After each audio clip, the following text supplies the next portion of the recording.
Olá, bom dia, queridos alunos do Centro de Estudos John Knox, do 7º ano. Estamos aqui para iniciar o estudo do livro 2. Então, hoje, a gente inicia oficialmente o estudo do nosso livro 2, que é a unidade 2. Mas antes de começar, eu vou ler Colossenses 3,17, que diz: "E tudo quanto fizerdes por palavras ou por obras, fazei-o em nome do Senhor Jesus, dando por ele graças a Deus Pai." Então, que essa palavra conforte seu coração nesse momento, que você está em casa. Aproveite seu tempo com sua família, aproveite para estudar, para colocar tudo em ordem. Aquilo que você nunca tinha tempo de colocar em ordem, está na hora, né? Então vamos lá. A nossa disciplina, as nossas disciplinas são língua portuguesa e redação. Então, o estudo do texto, ele está inserido nessas duas disciplinas, ok? Então a gente vai entrar agora no nosso livro, pegue o seu livro, corra lá, abram na página 2 para a gente iniciar a leitura e a explicação sobre o que é que nós vamos estudar no decorrer dessa unidade 2. Vamos estudar hoje especificamente o capítulo 6, que fala a amizade e o respeito às diferenças, certo? Então, aqui na página 2, a gente tem um panorama, um resumo de tudo aquilo que nós vamos estar estudando nesse bimestre. Então, observe aqui que nós vamos estudar vários gêneros textuais e a gente vai iniciar. Leia aqui com bastante calma para você ter uma ideia do que nós iremos desenvolver. Então, nós vamos começar com o romance infanto-juvenil, mas nos outros capítulos vamos estudar cartaz de conscientização, reportagem, artigo de divulgação científica e muito mais. Vamos estar estudando também a respeito das funções sintáticas do complemento nominal, a adjunta adnominal, que a gente já iniciou no primeiro bimestre, a adjunta adverbial, que eu já iniciei semana passada com vocês, na videoaula. Vá lá e assista, ok? Se você ainda não assistiu, corra que ainda dá tempo, tá bom? Vamos estudar posto, vamos identificar as classes gramaticais que exercem a função de sujeito dentro da oração, também dando continuidade ao estudo da sintaxe, tudo isso e muito mais, tá certo? Isso aqui é só para início de conversa, tá bom? Então, esse texto aqui, ele está falando sobre a realidade das cidades grandes, como a gente precisa se reorganizar enquanto cidade. Eu vou ler com vocês e vocês acompanham aí. Você sabia que a maior parte das pessoas do mundo vive atualmente em cidades? É isso mesmo, né? Então, a gente já não vê mais como antigamente, aqueles interiorizinhos, né, onde não existia luz elétrica. Tem, né? Mas hoje em dia já está entrando em extinção esse tipo de cidade muito pequena, né? Cidades que são o interior do interior do interior, né? Mas claro que há, mas a maioria das cidades, a maioria é grande, né? A maioria das cidades é grande. Então a gente tem Belém, por exemplo, é a metrópole da Amazônia, a maior cidade da região norte, a cidade mais desenvolvida. Então, a maior parte das pessoas vivem realmente em cidades. Pois essa já é uma realidade. E a tendência é que a população dos centros urbanos continue a crescer nas décadas seguintes. Entretanto, para estarem preparadas para acomodar mais pessoas no futuro, as cidades precisam enfrentar alguns desafios. Entre estes estão as necessidades de melhorar o trânsito, reduzir congestionamento, acidentes, claro, né? Investir em sustentabilidade, coleta seletiva de lixo, por exemplo, é uma das iniciativas de sustentabilidade, né? Então, garantindo recursos naturais às gerações futuras, a de compreender melhor o papel da tecnologia. Hoje em dia a gente vê aí que a tecnologia 5G está adentrando no mundo inteiro, né? A gente tem inúmeros vídeos na internet falando negativamente da tecnologia 5G, né? O quão maléfica ela é para os seres vivos, né? Se você for lá no YouTube, você pesquisa lá a respeito da tecnologia 5G. Ela realmente traz malefícios, sim, mas quem vai poder fugir a essa realidade? É muito difícil, né? Nós não temos voz para impedir que isso aconteça, né? Então, utilizando-a como aliada. Então, já que a gente não pode viver nesse eterno dilema, vamos usar a tecnologia como aliada, né? Ao invés de ela nos controlar, nós devemos controlá-la, né? O que mais? Na construção de uma sociedade mais democrática, sim, o respeito, né? A nossa Constituição, ela nos garante, né, a liberdade de ir e vir. Isso é um direito nosso, né? Que ultimamente, infelizmente, nós temos visto ah, isso sendo muito desrespeitado, né? E não só aqui no Brasil, mas no mundo inteiro, né? Então, e a de ampliar a infraestrutura de modo a possibilitar que as pessoas tenham qualidade de vida e condições socioeconômicas básicas para sobreviver. Então, é importante garantir o emprego de todos. É como nós temos visto esse grande dilema que existe, né? O que é mais importante, a economia ou a saúde? É claro que a economia tem a ver com saúde, porque se seu pai ou sua mãe tem um emprego, eles vão poder comprar comida, vão poder pagar um plano de saúde, vão poder ter uma casa própria, né?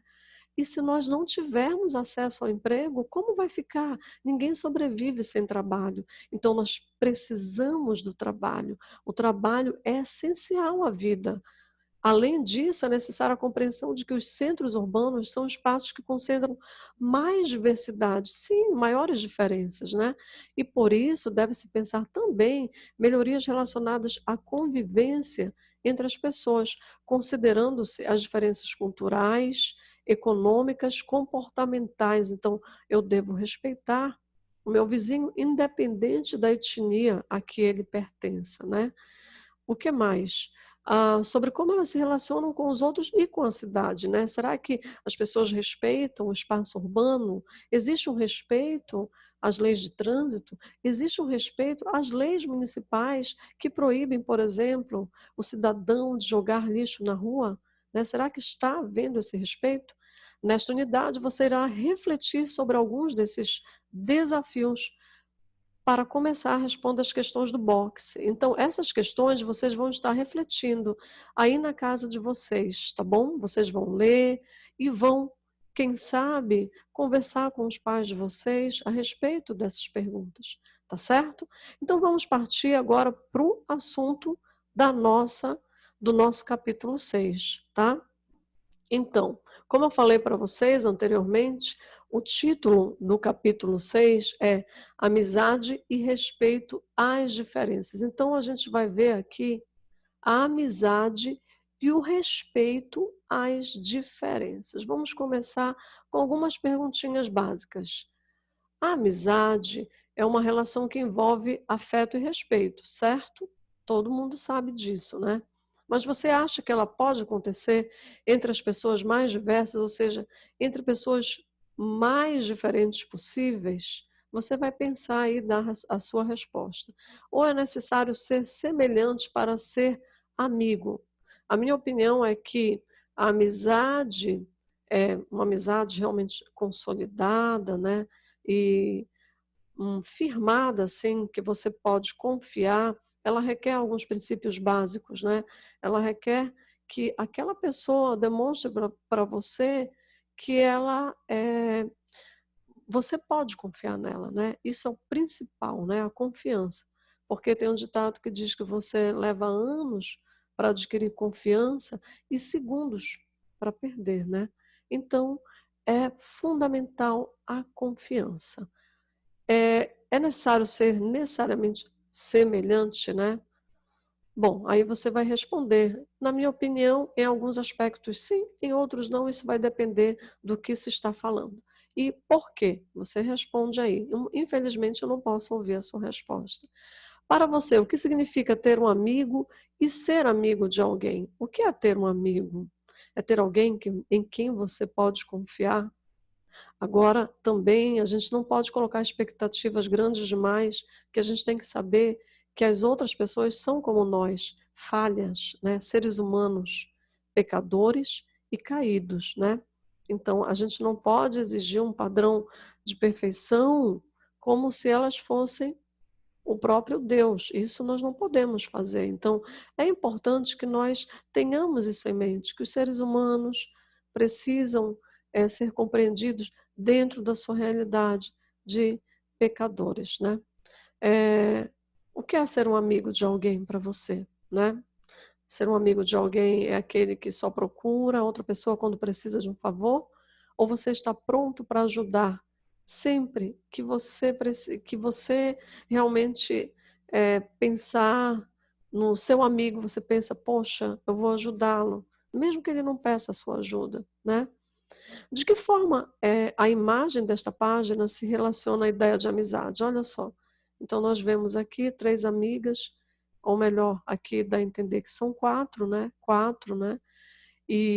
Ou até 5, porque a gente observa pela mão aqui, pelas mãos, aqui mão branca, aqui mão morena. Então, nós temos aqui 5 amigas, né? Abraçadas em um círculo, né? O círculo nós sabemos que é uma imagem que representa um, um infinito, né? Nós não temos início nem fim, então a amizade pode ser vista por esse ângulo, né? Algo infinito. Eu separei aqui para vocês alguns versículos que falam de amizade. Aqui no Google mesmo, eu separei para você, para a gente ler. Olha só, aqui eu tenho o olhar de amigo. Olha, interessante, né? O olhar de amigo. A gente não para pensar, às vezes, no olhar dos nossos amigos, né? O olhar de amigo alegra o coração.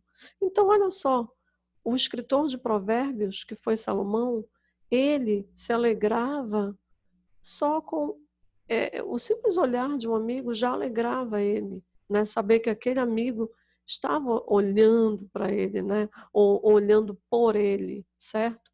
As boas novas fortalecem até os ossos. Então, quando o amigo traz uma notícia boa, né? A gente fica feliz, não é? O que mais? Vamos ver aqui. Por causa dos meus irmãos e amigos, direi: paz esteja em ti. Olha só o salmista falando. Vamos ver outras.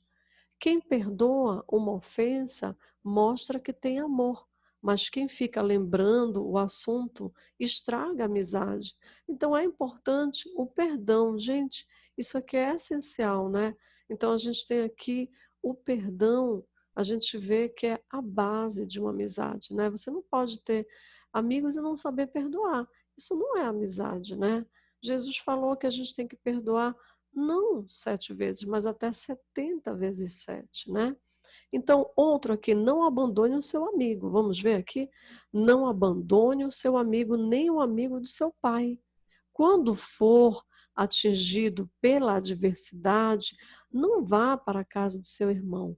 Melhor é o vizinho próximo do que o irmão distante. Olha que interessante, né?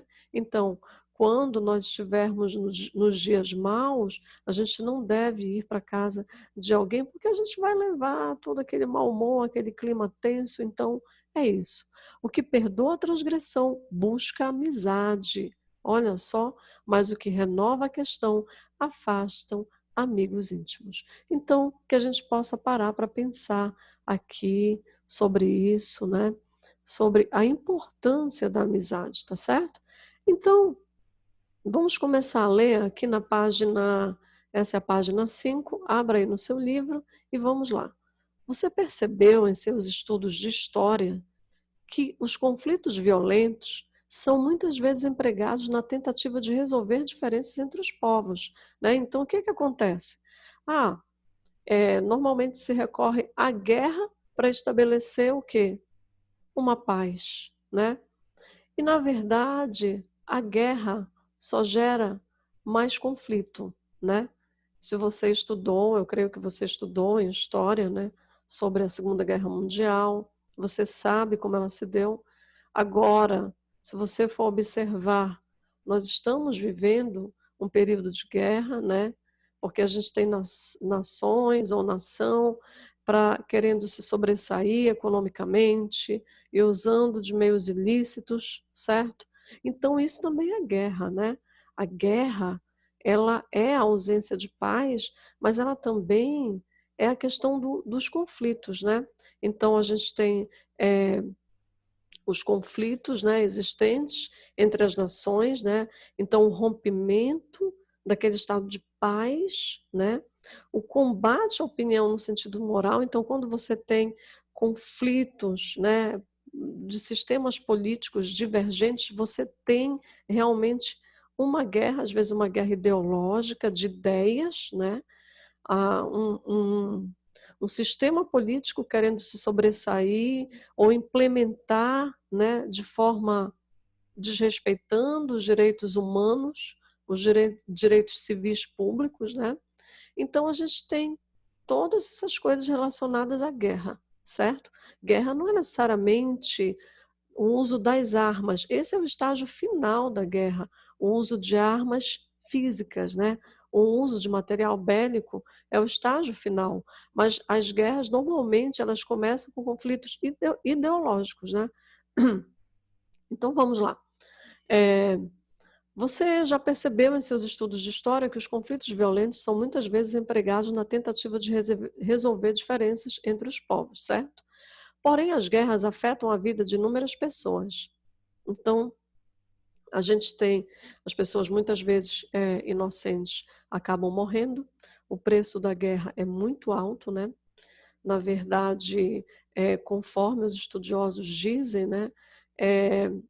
O mercado bélico ele é o mercado mais monetariamente ele é o mais lucrativo que existe, né? Os países em época de guerra eles lucram muito, eles enriquecem muito vendendo o quê? Armas, né?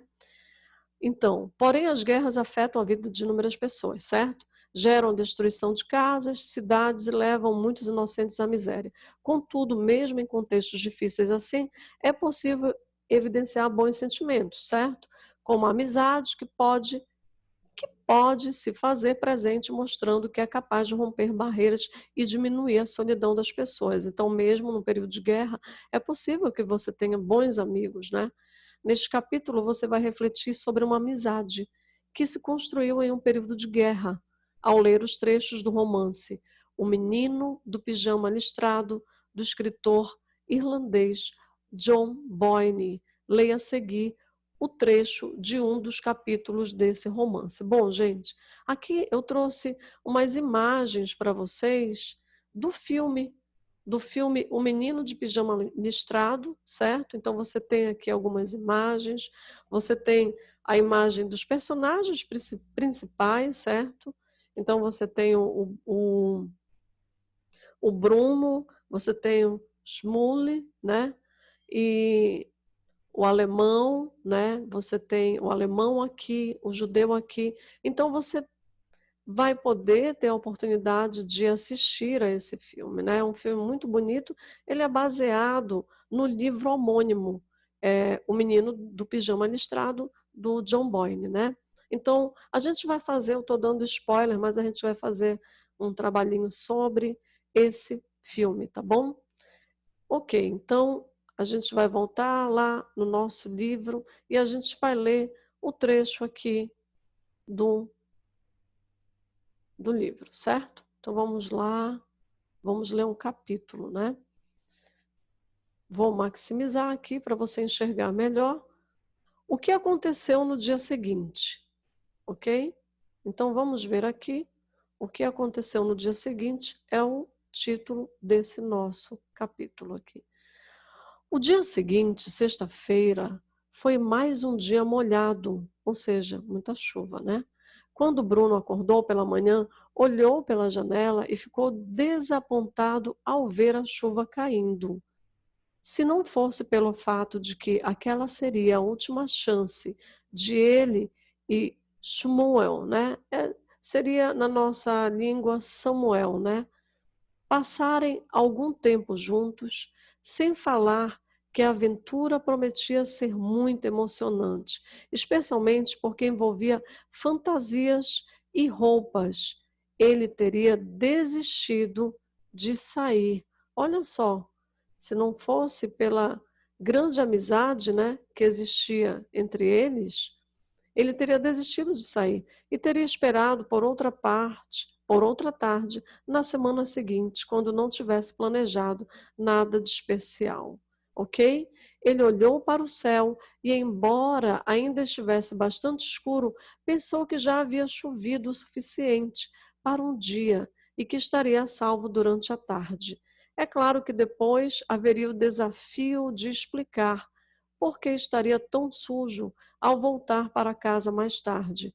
Mas Bruno pensou que poderia usar como argumento o fato de ser um menino típico, o que a mãe sempre dizia que ele era, e assim provavelmente não se meteria em muita encrenca.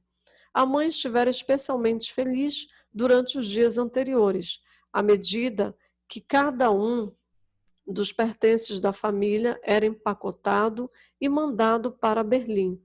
Shmuel estava esperando por Bruno quando este chegou, e pela primeira vez ele não estava sentado de pernas cruzadas no chão, olhando para a poeira sob seus pés. Ao contrário, estava de pé, apoiado contra a cerca. Olha só, interessante, né? Olá, Bruno, disse ele quando viu o amigo se aproximando.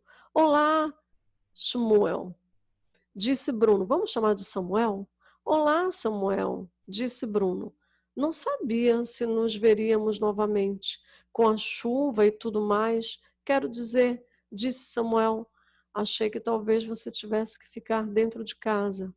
Foi arriscado no começo, disse Bruno, com a chuva tão forte. Samuel confirmou com a cabeça e estendeu as mãos para Bruno, que abriu a boca encantado.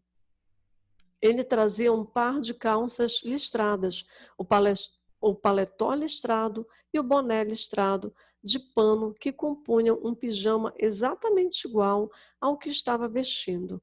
Não estava muito limpo, mas servia como disfarce, e Bruno sabia que os melhores exploradores sempre usam as roupas certas. Ainda quer me ajudar a encontrar meu pai? Perguntou Samuel, ao que Bruno acenou rapidamente com a cabeça. Disse que sim, né? É claro, ele disse, embora na sua cabeça procurar o pai de Samuel não fosse tão importante quanto a possibilidade de explorar o mundo do outro lado da cerca. Não iria desapontá-lo. Samuel ergueu do chão a parte de baixo da cerca e passou por baixo dela as roupas para Bruno, tomando muito cuidado para não deixá-las tocar o chão enlameado.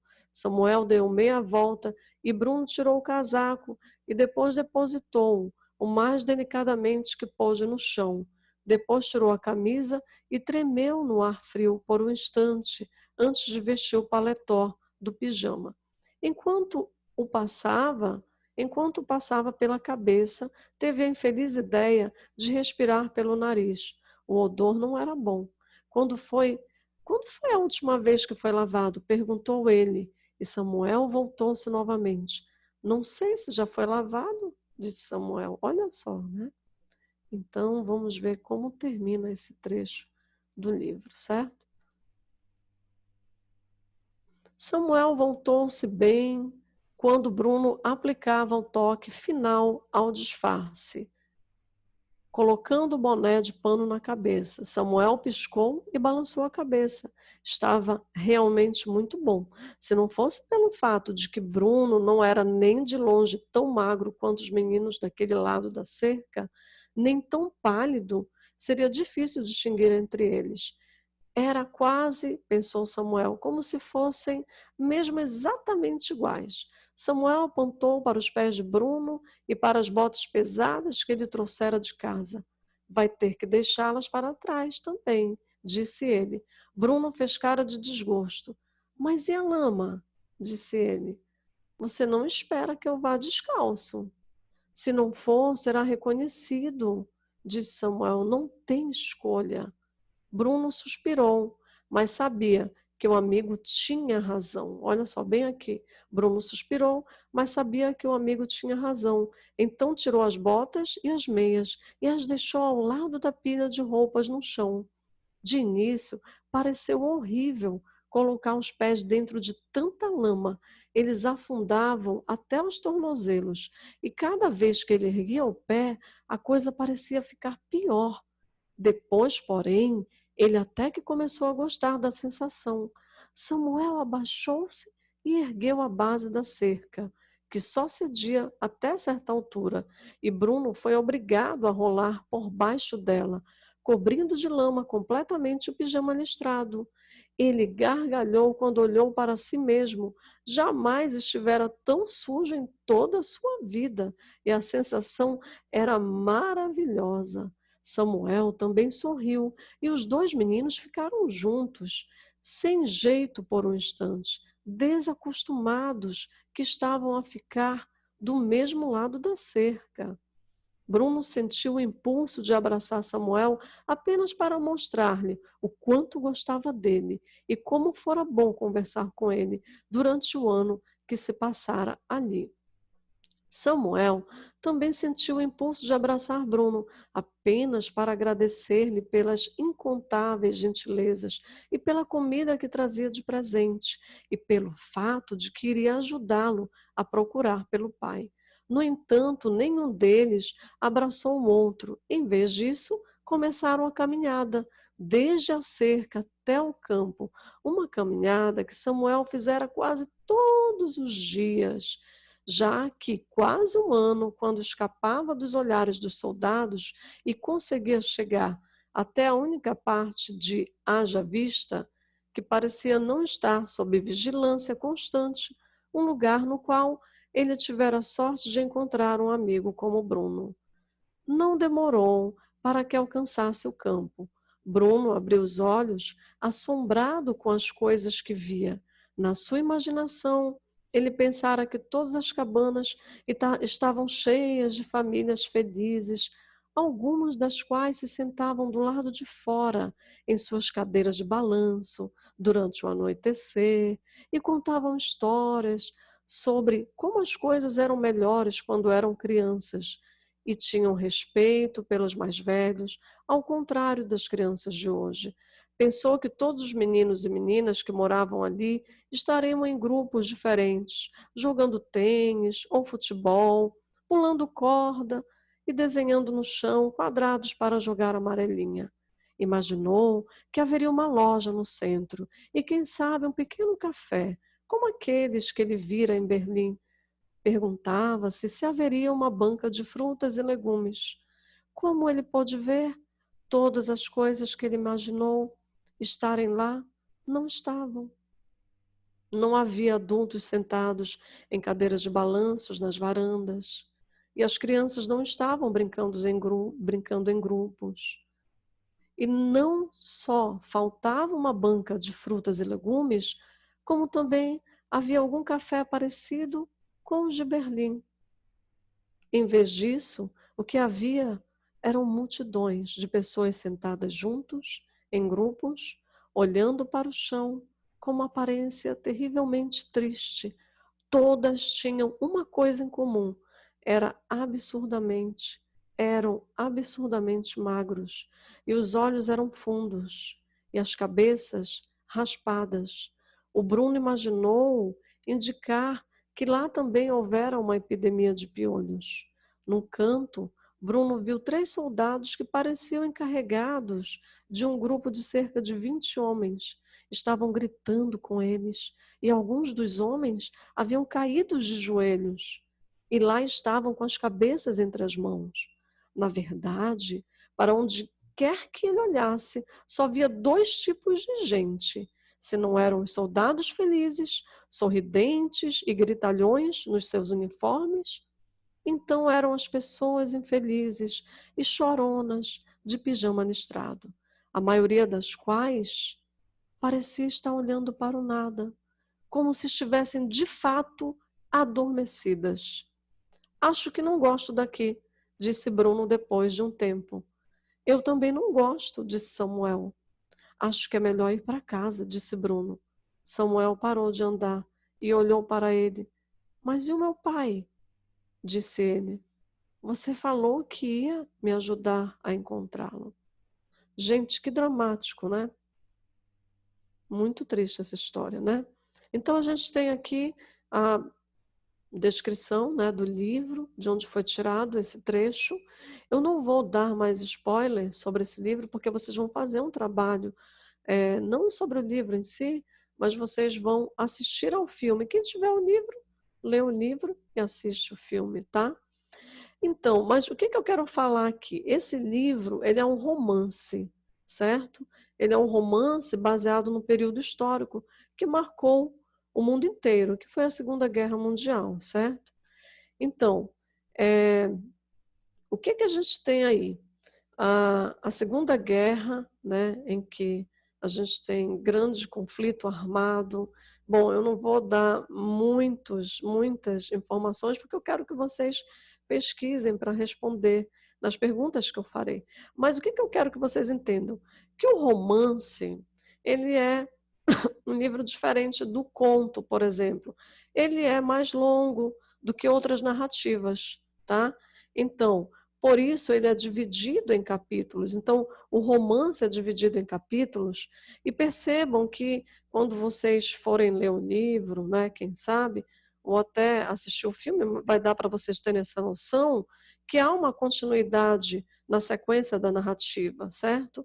Então, os capítulos, eles se relacionam entre si. Você vai ver essa relação, formando uma unidade da obra, que é o romance em si. Então, você vai observar também marcadores temporais, né?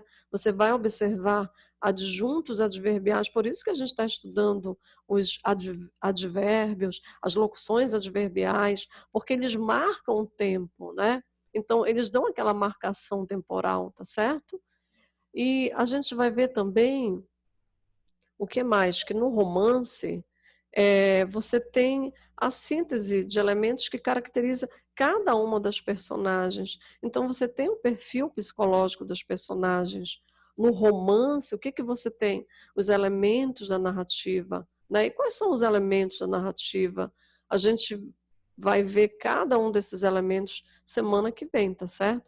Mas você tem os personagens, personagem principal, personagens secundários, né? Você tem o tempo, que é quando ocorre uma narrativa, por exemplo, essa do menino de pijama listrado, ela, qual é o tempo? Segunda Guerra Mundial. Qual é o espaço? Você tem ali um campo de concentração.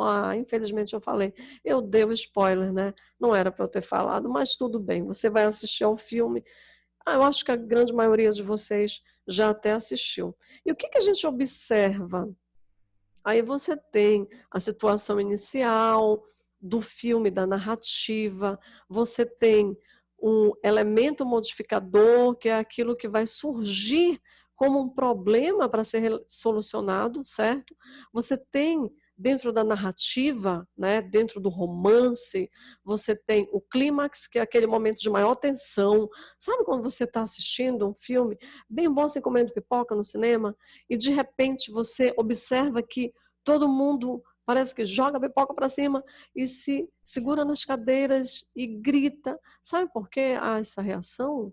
Não é à toa, certo? Essa reação, ela ocorre porque ali tem um clímax da história, que é um momento de maior tensão, onde todo mundo fica na expectativa para saber o que será que vai acontecer com o Bruno, o que será que vai acontecer com o personagem principal da história, né? O que será que vai acontecer? Então, esse é o clímax. E você tem o desfecho da narrativa, onde você tem o final da história, né? Que às vezes agrada, às vezes não, né? Então não dá para agradar gregos e troianos. E a gente tem, essa é uma realidade do romance, certo? E vocês perceberam aí a grande amizade entre os dois garotos e como eles conseguem fazer com que as diferenças que existem entre eles sejam nada, elas diluem, né? São diluídas. Então, o que mais? Você tem a expressividade, né? Você tem toda essa gama de informação aí, né? Tão bonito da gente ver. E esse é um romance, né? O romance, ele traz uma realidade, um contexto histórico, né? E você se transporta para ali, né? Quando você lê um romance, é interessante que quando você acaba de ler, é como se você tivesse feito parte daquela realidade. Bom, gente, aqui nós temos um romance infanto-juvenil, né? O romance O Menino de Pijama Listrado, né? Aqui está, vamos ler um pouquinho sobre a vida do John Boyne, certo? John Boyne é o escritor, nasceu em Dublin, na Irlanda, em 1971, então ele tem 48 anos, né? Publicou romances voltados para o público adulto e para o público infanto juvenil. Seu romance mais famoso, O Menino do Pijama Listrado, foi indicado aos prêmios de Livro do Ano e Livro Infanto-Juvenil do Ano em seu país de origem, ou seja, na Irlanda. Em 2008, a obra foi adaptada para o cinema e tornou-se sucesso de bilheteria. Certo, gente? Então tá aí, a nossa aula de hoje foi uma introdução ao romance infanto-juvenil. E qual é o dever de casa que você tem para fazer? Você vai aqui responder as páginas 7, certo? A página 8, ok? Deixar encher aqui, certo? E você vai responder na sua casa, semana que vem. Eu quero que, em primeiro lugar, eu quero que você assista ao filme O Menino do Pijama Listrado. Você vai assistir a esse filme e vai responder as questões que eu estarei enviando, tá certo? Assista ao filme. Se você tiver o livro, ótimo, leiam. Então, você recebeu uma agenda semanal que tem a descrição das atividades e você vai responder da página 7 até a página 9. E a gente vai corrigir semana que vem, tá bom? Assista ao filme, aproveite esse momento e tudo de bom, tá certo? A gente vai ficando por aqui e, se Deus quiser, semana que vem nós teremos mais uma videoaula, tá bom? Até breve, espero que nós nos reencontremos o mais rápido possível. Tchauzinho!